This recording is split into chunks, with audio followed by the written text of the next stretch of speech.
우리 교회 달력에 따라서 성경 읽는 순서대로 읽고 계시죠? 지금 어디 읽고 있지 우리가? 대답이 없네. 열왕기 상과 열왕기 하를 읽고 있습니다. 지금 열왕기 하 읽고 있는데 거기에 맞춰서 제가 설교를 하고 있으니 여러분 참고하시고요. 오늘은 열왕기 상 22장에 있는 아합 왕 이야기를 좀 하려고 합니다. 제목은 변장해도 소용없다인데요. 현대인은 자기 이익에 대해 대단히 민감합니다. 자기 이익 챙기기 위해서는 물불을 가리지 않습니다. 누군가가 자기 이익을 해치면 분연히 일어섭니다. 그런데 지금부터 2800여 년 전에 저 중동에 성경의 기록을 보면 현대인과 너무나 흡사하게 현대인과 너무나 닮은 사람이 살고 있었어요. 그 사람이 누군가 하면 아합 왕입니다. 북이스라엘의 왕 아합인데 성경을 읽어보면서 너무나 우리와 닮았다는 것을 실감합니다. 능력 있는 사람이에요. 아람과 두로와 시돈, 모압, 남쪽 유다, 그리고 북이스라엘 이런 여러 나라가 좁은 땅에서 서로 세력을 견주면서 살았는데 그런 국제적인 관계를 잘 다듬고 이끌어가면서 전성기를 구가했던 왕입니다.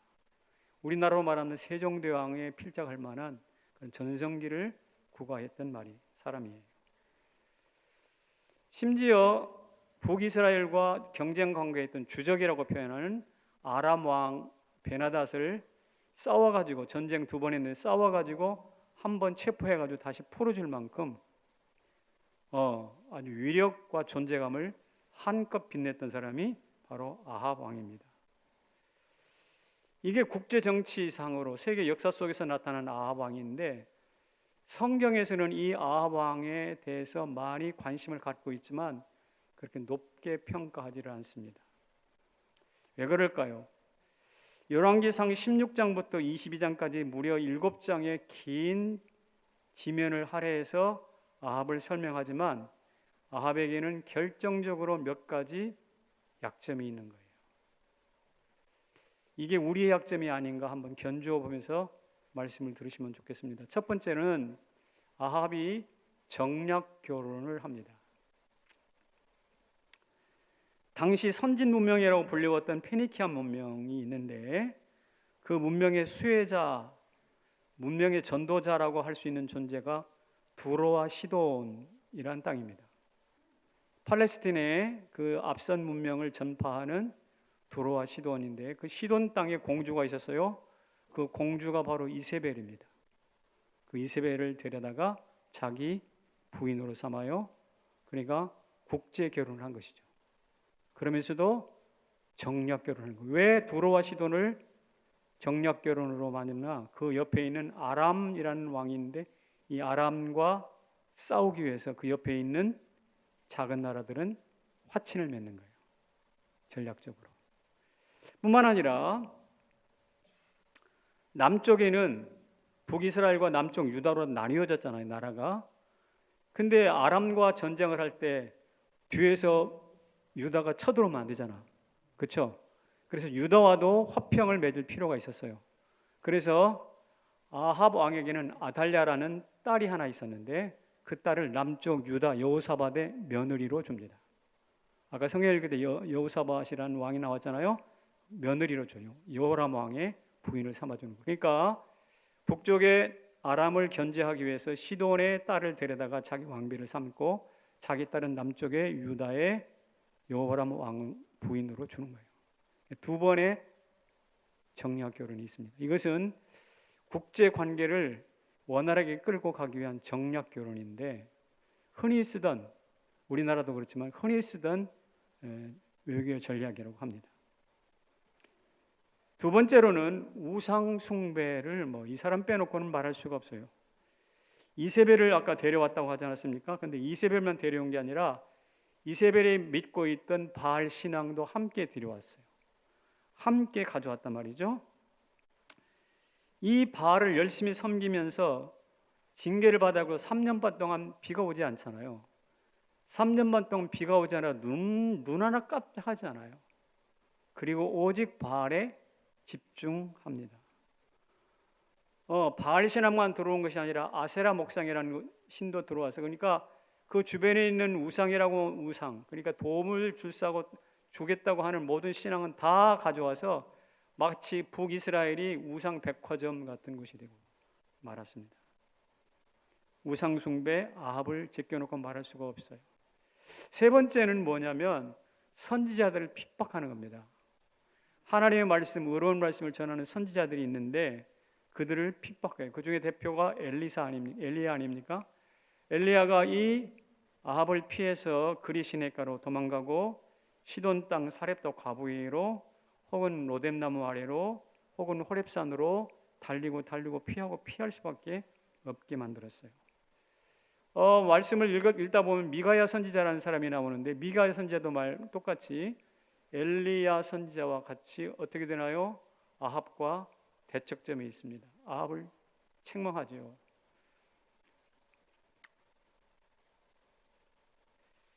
그러니 우상을 섬기다 보니까 올바른 진리를 선포하는 선지자들이 미워 죽겠고 그 선지자들을 한없이 핍박을 한 것입니다. 네 번째가 바로 이것입니다. 땅 욕심이에요. 땅 욕심. 땅은 본래 하나님의 소유거든요. 경작권을 그저 나누어 주었을 뿐입니다. 소유권은 하나님께 있고.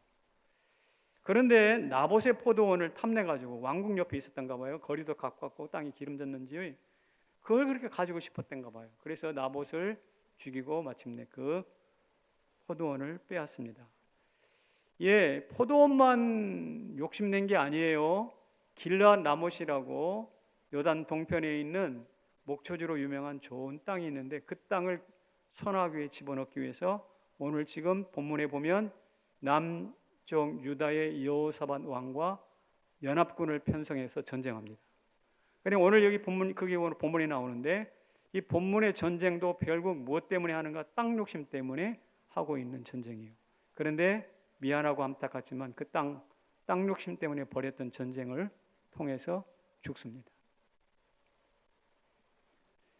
그러니 아합 왕을 좀 정리해 보면 정치판과 외교를 읽는 눈이 탁월해서 약삭빠른 그 틈새를 정확히 읽어내는 약삭빠른 사람이에요. 부국강병 목표를 이루기 위해서 선대 신앙의 전통을 헌신짝처럼 버려버리는 처세의 달인이에요. 선지자들을 제압하려고 가짜 선지자들을 양성하고 키웠던 거짓의 친구입니다. 땅 탐욕 때문에 남의 것을 빼앗고 전쟁도 불사하는 탐욕의 광인이에요. 보십시오. 약삭 빠르죠. 처세에 능하죠. 거짓말 잘하죠. 탐욕스럽죠. 이게 바로 누구냐? 아합이에요. 그런데 이 네 가지가 오늘 우리 안에 있어요, 없어요? 너무 많아요. 그러니 아합이라는 인물은 성경 속에 갇힌 사람이 아니라 오늘 우리 곁에 내 속에 살아있는 사람입니다. 주위를 둘러보세요. 전부 다 아합판이라 아합판. 요사이 부동산 광풍으로 인해서 많은 사람들이 무슨 거지 됐다 그러지? 무슨 거지라고 그래? 벼락거지래.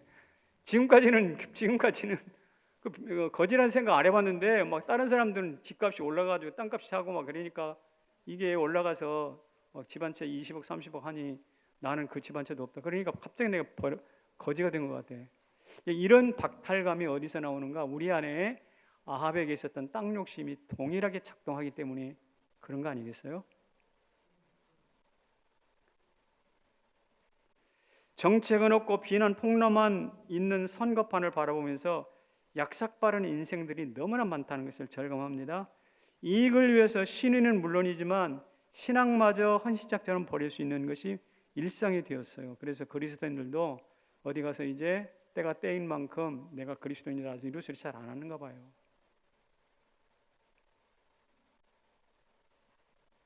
다시 말씀드리거니와 내 주변에 아니 심지어 내 안에 아합이 살아있는 거죠. 그런데 이런 아합에 대하여 하나님은 명확하게 경고합니다. 자, 그 경고가 어떻게 펼쳐지는지 한번 볼까요? 시작. 변장해도 숨길 수 없다. 숨길 수 없다. 지금 이제 전쟁이 아까 일어나지 않았어요? 아람과 싸우기 위해서 남쪽 유다와 연합군을 맺어가지고 지금 북이스라엘 아합 왕이 전쟁을 나갔습니다. 그런데 거기에 변장을 하고 합니다. 사람이 숨길 수 없는 게 사랑이라고 하는데, 사랑하면 왜 얼굴 표정도 달라지고 옷 입는 것도 달라지고 그렇잖아요.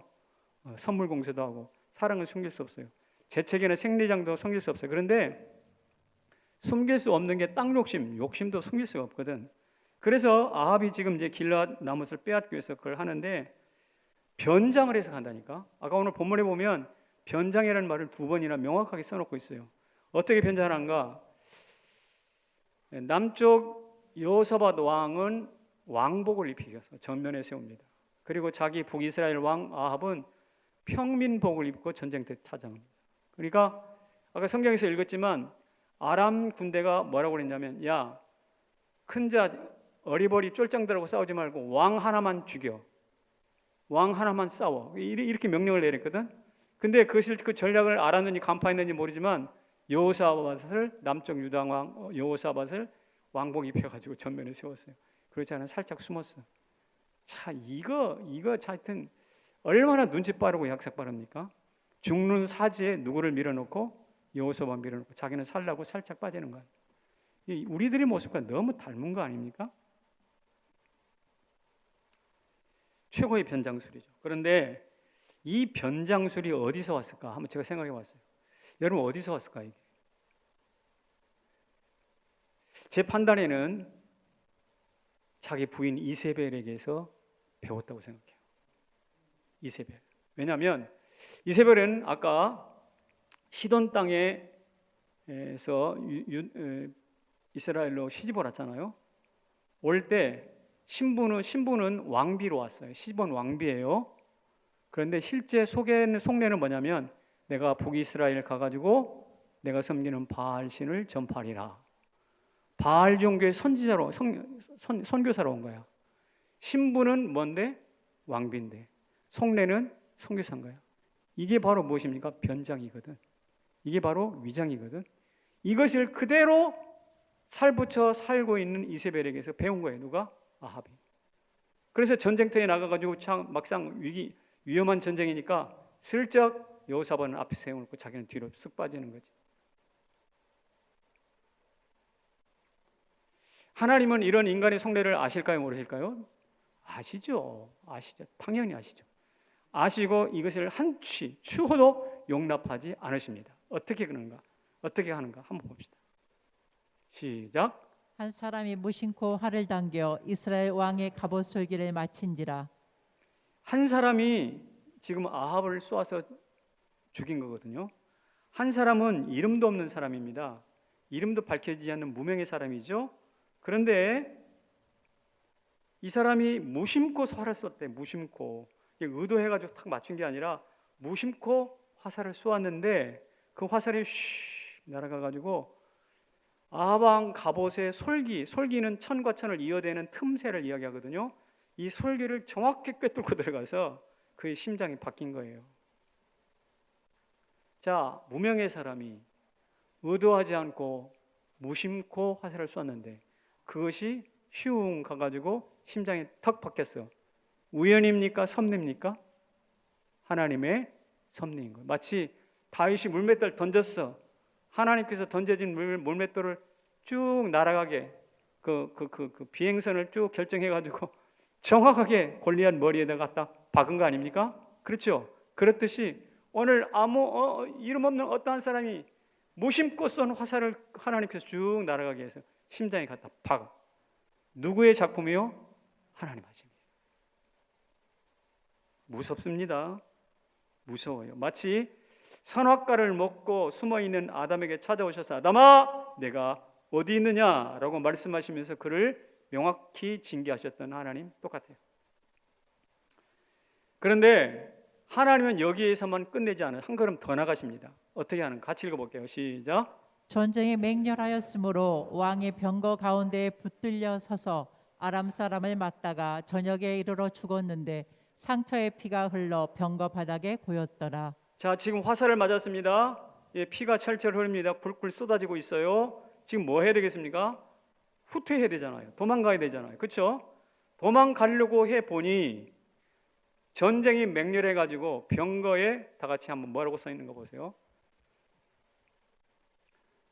병거 가운데 붙들려 서서, 많은 병거들이 막 치열하게 싸우잖아요. 그것을 빠져나올 수가 없어. 거기 안에 갇혀버린 거예요. 그러니까 하나님은 화살로 그의 가슴을 꿰뚫을 뿐만 아니라 퇴로마저 차단시켜버린 거예요. 도망도 못 가게 만들어요.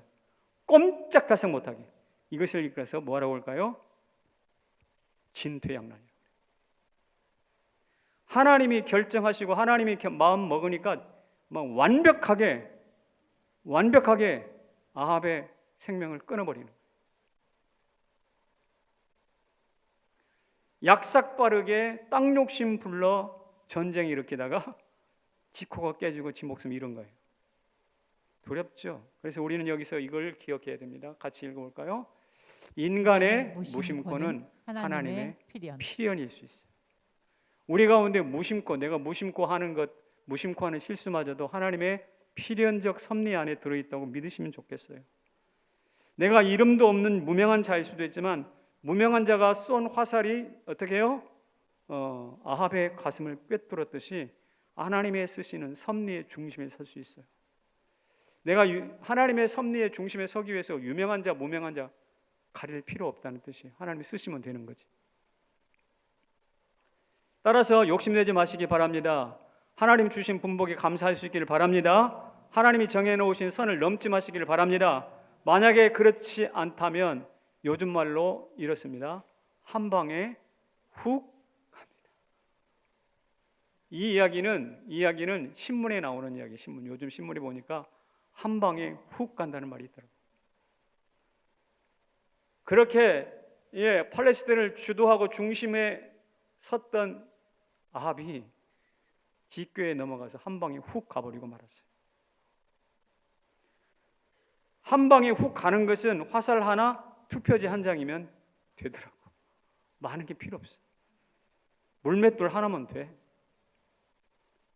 그러므로 사랑하는 성도 여러분, 우리 아합처럼 변장하지 맙시다. 아닌 걸 기다하고 긴 걸 아니다 그러고. 우리가 지금 코로나 시대에 교회가 욕을 많이 먹고 있으니까 여러분 어디 가서 나 예수 믿소 라는 말 합니까 안 합니까? 안 하려고 그래. 나는 이것은 일종의 변장이라고 생각하거든. 일종의 변장이야 이것도. 나 예수 믿소. 우리 방역 철저히 합니다. 우리 정부 지침을 따라갑니다. 그러면서도 우리의 정체성은 숨겨서는 안 되지. 드러내시기를 축복합니다. 저는 예수 믿습니다. 기독교권 안에 있으면서 국가적 정책에 잘 협조합니다. 그러면서 저는 그리스도인으로서 정체성을 지키려 합니다. 해야죠. 숨어서 믿는 예수를 도둑예수라고 그래. 그러면 도둑예수라는 말이 어울리는 말이에요? 예수님이 도둑놈이 아니시잖아요.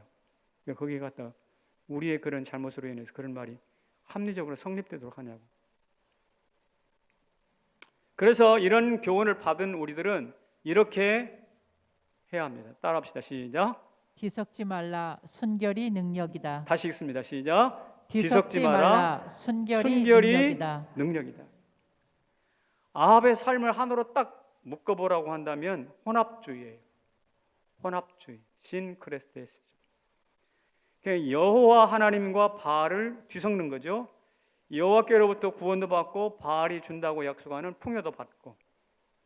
하지만 물속을 나는 비행기가 불가능하고 하늘에 뜨는 배가 불가능하듯이 여호와 신앙과 바알 신앙을 하나로 묶는 것은 불가능해요. 근데 이것이 세상에 널려있기 때문에 심지어 기독교적 신앙이 아닌 불교 신앙을 가지고 있었던 성철이라는 분 아시죠? 그분이 했던 유명한 말이 산은 산이고 물은 물이다 그랬거든요. 그래서 산과 물을 혼합하지 마라 이 말입니다. 네 욕심을 따라서 산이 물이 되고 싶을 때가 있고 물이 산이 되었으면 좋겠다 이런 때가 있을 텐데, 그렇다 손치더라도 물을 산이라 산을 물이라 하지 말라는 거예요. 그것은 네 생각이지 객관적으로 그렇지 않다는 뜻입니다. 어느 카톨릭 신자가 요가에 대하여 신부님에게 질문했어요. 제가 요가에 대해서 관심이 많습니다. 요가를 좋아하는데 인도 가서 요가 유학을 하고 와가지고 한국에서 학원을 내려고 하는데 어떻게 생각하십니까? 이렇게 조언을 구했어요. 신부가 이렇게 대답했습니다. 같이 읽어볼까요?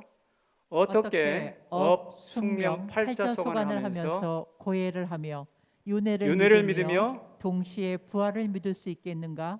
어떻게 어떻게 고행을 고행을 하며 은혜의 신앙을 견지할 수 있으랴? 자, 자막을 한번 보세요. 업, 숙명, 팔자소관은 뭐냐면 모든 게 내 탓이 아니라는 거예요. 조상 탓이지 내 팔자가 그렇게 먹었으니까 어쩔 수 없다 이거죠. 그런데 고해성사라는 것은 내 탓입니다 라고 말하는 겁니다. 어떻게 네 탓과 내 탓이 혼합될 수 있냐 이 말이지. 또 윤회를 믿으며 수없이 타고나고 태어난 그런 부활이 필요 없는 거 아니야. 근데 부활 신앙을 왜 가죠? 윤회를 믿으면 부활이 필요 없는 건데 왜? 이게 불가능하다는 얘기죠. 또 어떻게 고행을 하면서, 고행이라는 것은 고생을 하고 땀을 흘리고 어려운 일을 자처하면서 덕을 쌓는 거거든요. 공덕을 쌓는 거예요. 근데 은혜라는 것은 공짜로 주어지는 거잖아요. 맞죠? 그러니까 내가 덕을 쌓기 위해서 고행하는 것과 은혜라는 것은 서로 어울리지 않는 것인데 이것을 인도 가가지고 그걸 배워가지고 오면서 가능하겠냐 이런 뜻입니다. 핵심을 찌른 이야기라고 생각해요. 요가는 운동이다 그러니까 괜찮다고 생각하는 분이 계시다면 생각을 바꾸세요. 조금만 더 깊이 들어가면 거기에는 전혀 다른 세계관이 있어요. 힌두교의 세계관이 들어가 있단 말이죠. 그래서 양다리 걸치면 안 된다. 흔히 보는 혼합주의의 대표적인 모델입니다. 그런데 이 말을 요즘 어떻게 바꾸느냐? 혼합이란 말보다 융합이란 말로 바꿔요. 융합. 기술이 서로 융합되잖아요. 나라도 문화도 이렇게 삶이 이렇게 융합된다고 합니다. 그게 융합인지 혼합인지 한번 봅시다. 예를 들면 우리가 잘 쓰는 핸드폰 있잖아요. 이 핸드폰은 전화기하고 컴퓨터가 융합된 거예요. 그렇죠? 그래서 편화가 좋습니다. 그러나 그 편화가 좋은 핸드폰이 너무 좋아가지고 거기다 콜을 받고 몇 시간 들이다 보니 목 디스크가 생겼네. 그리고 사람들하고 같이 교제하기보다는 이 핸드폰하고 교제하다 보니까 어떻게 돼요? 사람이 고립형 인간, 외톨이 인간이 되더라고요. 관계가 깨집니다. 그래서 핸드폰 때문에 덕분 사람들이 의사들이에요. 하도 정형외과 의사들.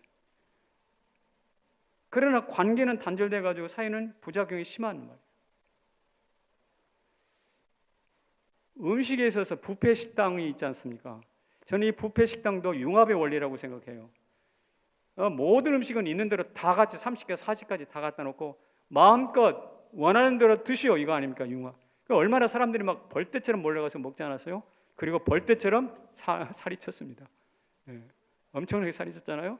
융합의 열매가 그렇게 있는 것인데 그러다 보니 이게 좋은 거 아니네? 그리고 살이 쪄가지고 막 고혈압, 당뇨 이런 게 생기다 보니 사람들이 생각을 바꾸기 시작합니다. 이게 돈 내고 비싼 돈 내고 음식 먹었는데 건강 해쳤구나. 그리고 이제는 단품 식사로 바꿨어요. 예를 들면 갈비탕 한 그릇 잘 먹으면 맛있게 해가지고 끓여 먹으면 뷔페 식당 생각 안 납니다. 그렇죠? 아닌가요? 그래서 제가 갈비탕 좋은 거 하나 소개해 드릴게요. 제 따숩당은 우리 교회 어느 집사님이 끓인 배달까지 해주는 곳이요. 한번 먹어봐요. 뷔페 식당 일절 생각 안 나. 말이 좋아 융합이지 강점을 잃어버리는 잡탕이 된다면 그것은 망하는 길이거든. 그런데 핸드폰이나 이런 것만이 아니에요. 가장 혼합이 돼서는 안 되는 게 뭐냐면 신앙이에요. 다원주의 신앙에서 모든 종교가 다 옳다, 다 좋다? 가장 틀린 말이에요. 가장 선심 있고 폭넓어 아량이 있어 보이는 말인데 가장 틀린 말이에요. 그러다 보면 정체성은 묻혀버리고 진짜 찾아야 될 진리는 사라져버려요. 아합이 이 혼합주의를 실천했는데 그 혼합주의가 그렇게 좋은 거라면 아합 이후 그 씨앗을 이어받았던 북이스라엘이 오래오래 번성해야 될 거 아니에요. 그렇죠? 혼합이 그렇게 좋은 거라면. 근데 역사를 보면 북이스라엘이, 혼합을 그렇게 좋아했던 북이스라엘이 남쪽 유다보다 무려 140년 먼저 망해버려요. BC 722년에. 혼합이 좋은 거라면 더 탄탄한 나라로 융성해야 될 텐데 아니라니까요. 바알로 인해서 번성한 것이 아니라 쫄딱 망했어요. 마치 기근도 피하고 하나님도 섬기려고 모압에 내려갔던 나오미처럼 결국 남편과 두 아들을 잃고 쫄딱 망해서 돌아오잖아요. 그 모습과 똑같습니다. 여러분, 이 사건이 우리에게 주는 교훈이 무엇입니까? 이것입니다. 읽겠습니다. 시작. 뒤섞지 말라. 신앙은 순수한 게 힘이니라. 아멘. 예, 뒤섞지 말라고. 뒤섞지 말라고. 뒤섞으면 패망의 지름길. 제가 지금 변장하지 마라, 그리고 특별히 신앙은 뒤섞지 마라 이야기를 했어요. 그런데 아합은 그것을 막 통째로 막 열정적으로 그 짓을 했거든요. 그러다 보니 하나님의 징계가 임하고 가뭄이 임하고 나라가 속대밭이 됐어요. 영적으로 어두움이 짙게 깔렸어요. 그때 하나님은 다 같이 빛나는 영웅은 언제요? 암흑시대에 이렇게 탄생한다. 암흑시대에 탄생한다. 그것이 누구냐? 엘리야 선지자예요. 빛나는 영웅, 암흑시대에 빛나는 영웅처럼 등장한 사람이 누구냐? 바로 엘리야인데 하나님이 그런 사람들을 일으키시더라고. 밤이 어두울수록 하늘의 별은 밝게 빛나잖아요. 발 앞에 횃불에만 익숙해지면 하늘에 영롱하게 빛나고 있는 별들을 볼 수가 없게 돼요. 조그만 것 때문에 큰 것을 놓쳐버리는 소탐대실인 거죠. 말씀드린 것처럼 아합의 영적 부패로 온 나라가 엉망이 되었을 때 하나님께서 혜성처럼 일으킨 사람이 누구라고요? 엘리야 선지자예요. 3년 반 동안 비가 멈춥니다. 그로 인해서 다시 3년 반 동안 멈췄던 비가 다시 와요. 850대 1의 영적 전쟁에서 승리합니다. 수많은 이적을 통해서 이스라엘에게 희망을 전공합니다. 말세의 메시아의 표상으로까지 간주될 만큼 당대의 엘리야의 영향력은 강력했어요. 심지어 무도한 아합 왕도 함부로 어떻게 할 수 없을 만큼 강력한 권위를 가졌습니다. 희망의 등불 정도라고 표현할 수 있겠죠. 저는 축복합니다. 여기에서 말씀을 듣고 또 가정에서 예배를 드리는 모든 사람들이 이 코로나로 인하여 깜깜한 어둠의 때에 엘리야처럼 빛나는, 밝게 빛나는 영적 거장들이 되시기를 축복합니다. 아까 우리 다은이 그 딸 셋이라고 그랬는데 딸 부잣집, 그런 복을 누리시기를 바랍니다. 여기 계신 여러분들도, 여러분의 자녀들도, 심지어 나마저도 어떻게 해요? 이 어둠의 때에 이 어둠의 빛을 던져줄 수 있는 엘리야처럼 되시기를 다시 한번 주의 이름으로 축원합니다. 이런 인물들이 분명히 나올 거라고 저는 믿어요. 일제시대 때 독립운동했던 월남 이상재 선생님은 아시죠? 그분은 일본이 대동아 공영권이라는 이야기를 했어요. 그러니까 중국, 일본, 한국, 저 필리핀, 인도네시아 할 것 없이 동아시아의 모든 나라가 하나가 돼야 된다, 이런 이야기 한 겁니다. 대동아 공영권. 그런데 월남 이상재는 그것을 뛰어넘는 이야기를 했어요. 그게 바로 뭐냐면 세계 사회 동포주의. 대동아가 문제가 아니야. 지금 세계 사회 동포주의, 코스모폴리타니즘. 근데 이 코스모폴리타니즘을 누가 이야기했느냐면 기독교에서 했던 이야기예요. 당시 기독교. 아브라함 카이퍼라는 화란의 기독교 철학자이자 정치가인 분이 사회 동포주의를 선포했거든. 그것을 기독교를 통해서 탁 알았어요. 그래가지고 어떻게 해요? 주장하는 거예요. 그런데 처음에 그는 어떻게 예수를 믿기 시작했냐면 일본 경찰에 붙잡혀 감옥에 들어갔어요. 감옥에 들어가 얼마나 속이 답답하고 울분이 싸우겠습니까? 잠이 안 오잖아요. 그래서 누워있는데 감옥이 마룻바닥이었던가 봐. 마룻바닥 사이, 마루막 사이에 뭐가 하나 종이가 또르르 말려가지고 들어가 있어요. 꽂혀 있어요. 이게 뭘까 하고 궁금해서 그것을 꺼내가지고 펼쳐봤어요. 그랬더니 거기에 글씨가 써 있는데 뭐라고 써 있느냐, 이렇게 써 있어요. 읽어봅시다. 시작. 눈에는 눈으로 이에는 이로 갚으라 하였다는 것을 너희가 들었으나 나는 이르노니 악한 자를 대적하지 말라. 누구든지 내 오른뺨을 치거든 왼편도 돌려대며. 성경 말씀이잖아요. 근데 지금 일본이 지금 원수 같은 일본인데 지금 뭐라고 그래요? 눈에는 눈 이로 갚지 말라요. 갚으래요. 그렇지 말라잖아요. 일본 대적하지 말라는 뜻인데 이건 말도 안 되는 소리라. 그래서 그것을 읽고 픽 웃었어요. 속에 났어요. 그리고 다시 도로 말아가지고 거기다 집어넣었어 다시. 그런데 그 소리가 그 말이 잊혀지면 얼마나 좋겠어요. 잊혀지지가 않는 거예요. 하루 종일 이에는 이 눈에는 눈을 갚지 말아라. 그러다가 이튿날 하도 궁금해서 다시 한번 그 말이 오르니 또 꺼내 읽어보는 거예요. 꺼내서 읽어보고 그러면서 점점점 마음이 조금씩 바뀌기 시작하네. 처음에는 말도 안 된다고 그랬다가 나중에는 이 말이 맞을지도 모르겠어. 이 말이 맞을지도 모르겠어. 그러다가 결국 예수를 영접해요. 그리고 그 했던 말이 이 말이에요. 나는 그 쪽지에 사로잡혔노라. 나는 그 쪽지에 사로잡혔노라. 그러니까 감옥에서 쪽지에 사로잡혀가지고 예수를 모르는 사람이 예수를 알게 되고 예수를 믿었다는 것이죠. 그래서 사회동포주의를 주장하게 되고 한국의 독립운동을 감당하는 정신적인 지주가 됐어요. 특별히 기독교 대표로. 저는 이 스토리를 읽으면서 무슨 생각하냐면 하나님은 감옥에서도 사람을 만든다는 거예요. 어둠 가운데 빛이 별이 빛나듯이 깜깜한 일제시대 어둠의 때에 월남 이생자와 같은 기독교적 지도자들이 나오더라고요. 지금 일제시대에 버금가는 깜깜한 영적인 어둠이 이 땅을 짓누르고 있는데 바로 이 상황 가운데서 누군가 하나님이 일으킬 줄로 믿습니다. 일으키고야 말 것입니다. 그 주인공이 여러분 되시기를 축복합니다. 우리의 자녀들이 되기를 주님의 이름으로 축원합니다. 그렇습니다. 넬슨 만델라도 감옥이 만들었고요. 우리나라 김대중 대통령도 감옥이 만든 인물 아닙니까?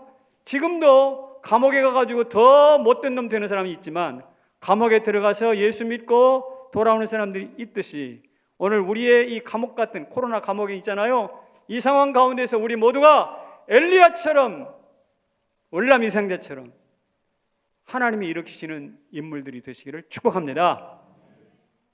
근데 아멘 하는데 뭐 확신이 별로 없어 보이네요. 여러분 표정이 보니까. 우리가 믿음으로 아멘하면 나를 통해서 혹은 우리 주변을 통해서 우리 자녀를 통해서 일으킬 줄로 믿습니다. 아멘. 아멘. 월남 이상자가 그 쪽지에 사로잡혔듯이 하나님의 말씀에 사로잡히시기를 축복하는 것이죠. 이렇게 설교를 하면 엘리야야 막 기적도 누리고 뭐 엄청나게 하나님 하신 나는 불가능하죠 라는 생각이 살짝 들어와요. 그래서 제가 여러분에게 이렇게 말씀드립니다. 시작. 오바댜 바로 나다. 엘리야가 그렇게 빛나는 사역을 했는데 같은 시대에 살았던 한 사람이 있습니다. 오늘 성경에 나오는 이야기인데 이름이 오바댜예요. 이 사람은 아합 왕궁에서 아합의 최근거리에 있는 사람이에요. 아합 왕궁의 궁정 대신입니다. 오늘 우리나라로 말하면 청와대 비서실장 정도 되는 자리일 거예요. 그러니까 칼 휘두르고 선지자 핍박했던 아합 왕에게 최근거리에 있어요. 그런데 이 사람이 어떤 일을 하는가? 하나님의 정직한 선지자들 100명을 몰래 숨겨놓고 50명씩 나누어서 굴에다 숨겨놓고 거기다가 먹을 것, 물, 식사를 제공해줘요. 하나님의 사역을 제대로 감당하라고. 자, 악과 가장 지근거리에 있는 오바댜가 가장 선한 하나님의 백성들을 위해서 보이지 않게 섬기더라고. 그리고 아합 왕과 물을 찾으러 나갔다가 덜컥 누구를 만났냐면 숨어있는 아합 왕이 그렇게 찾으려고 했던 엘리야를 만났네. 선지자를. 엘리야를 만나가지고 이야기합니다. 우리 아합 왕을 좀 만나주세요. 그래가지고 아합 왕과 만나서 무엇이 되는가? 비가 올 것입니다. 비가 올 것입니다. 비가 오기. 그러니까 아합과 엘리야를 만나게 함으로써 3년 반 동안 끌어왔던 이 재난의 아픔이 사라지게 하는 실마리를 제공하는 사람이 누구냐? 오바데예요. 지금 1년 이상 계속되고 있는 이 코로나, 이것도 해결될 실마리를 누가 만들지는 모르겠지만 오바다 같은 사람이 나온다면, 그 사람이 우리라면 우리를 통해서 그 일이 나타날 줄로 믿습니다.